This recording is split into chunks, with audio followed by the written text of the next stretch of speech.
and going. What did you search in drugs? I don't know. I'm not sure if it's really a search. See, were you looking for something? I've got two views on it. One is that I'm a musician, and that if you're a musician, drugs are part of every dressing room. You know, I mean, when I first came to America, we were working 350 days a year, crossing this country in a truck.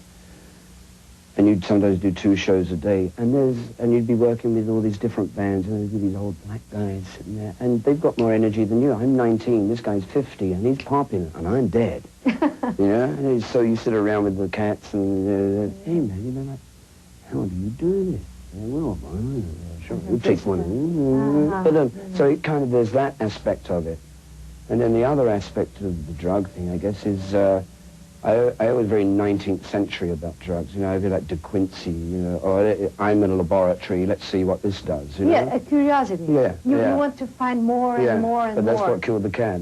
Oh, the curiosity killed the cat. Kills the cat. So, you know, I was close, you know, I've used up a few of the 9 lives, but maybe not all yet. But the cat is still alive. Mm-hmm. The tiger, let's say, the tiger. And what did you find out? You said, I learned a lot. I mean, if there was a search involved, it was to find myself, I suppose. And what else is there to look for? You know, if you don't know who you are, you can't know anybody else's. Sure. See? So first I got to find out who I am, and then I can, you know, I guess it was kind of that. And also being a superstar, that is. I didn't, you know, the Stones are not really like that. It's all Charlie Watts hates lights on him, you know, being a star. He's a drummer, and he's a musician, and everything else is bullshit to him, you know? And there's a certain side of me that is like that, but there's also the other side of me that likes to get out and say it goes like this. You know, so as I say, it's angels and demons, you know, everybody's got them inside, and it's the conversation that you hold with yourself, which is the most important one. Good conversation. Well, and this conversation, this kind of helps your creating process. Yeah, it gives me some good ideas for songs, because I say some ridiculous things to myself. Oh, really? Well, I guess, I mean, the last one, there's a demon in me. I mean, I finally admit it, you know what I mean? So, I mean, I write songs from some of the conversations I have with my demons, and some that I have with my angels, and then some that I have with my daughters, and some that I have with my wife, and some that I have with old girlfriends, and some with old friends, and some people, I don't know who I'm talking, maybe my ancestors, I don't know. Yeah, what is your process, your creating process like? What time do you compose? Erratic. There's no time. I just pick up a guitar. Erratic like stars are. Yeah, but I don't think anybody really writes songs. I don't think you create them. I think they're already there, you see. They're just flying through this room right now. They go through walls, they come down cedar, they go through iron curtains, they go through everywhere. And really I see myself as an antenna, a receiver, you know. And so I pick up my guitar, I sit at the piano, and I'll play my favorite songs, you know, with Buddy Holly, or I'll do some Nat King Cole, you know. You like and after Nat King Cole. What are hour, your favorite songs? There's too many to mention, darling.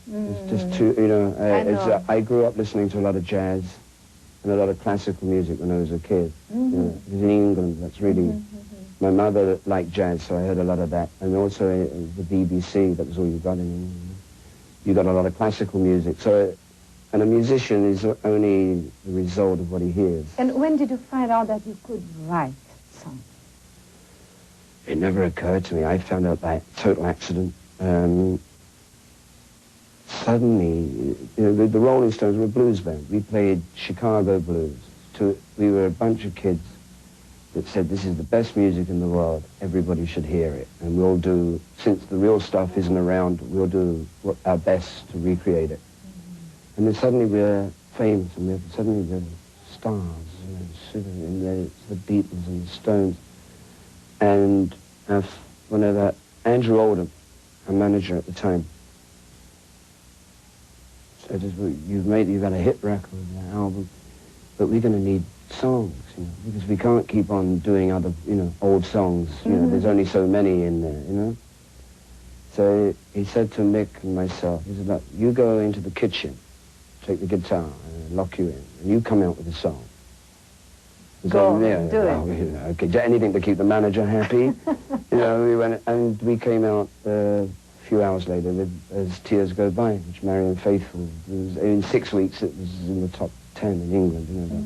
So then Mick and I started to look at each other and go, They can do maybe it. we can, you know. To me, before that, being a songwriter, I'm a guitar player. Songwriter's another job, you know. There's a blacksmith, and there's the plumber, and there's the electrician, you know. To me, it was a totally separate thing.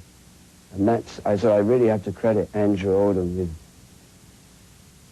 the initial impetus to, you know, say, well, don't come out, you can't come out. You know, but you know, I'd like to go to the toilet. You know, no, you can't come out. You know, well, then the window, you know. So you got to come out with a song, right? It's a task. And you said that you work mainly to calm down the creature inside of you. Yeah, I do. I think we do most everything in order to calm him down. You know. He's restless. Tell me about this creature. I want to know here it. it is. Right now, he's down there waiting to get on stage, you know, in a couple of hours. And go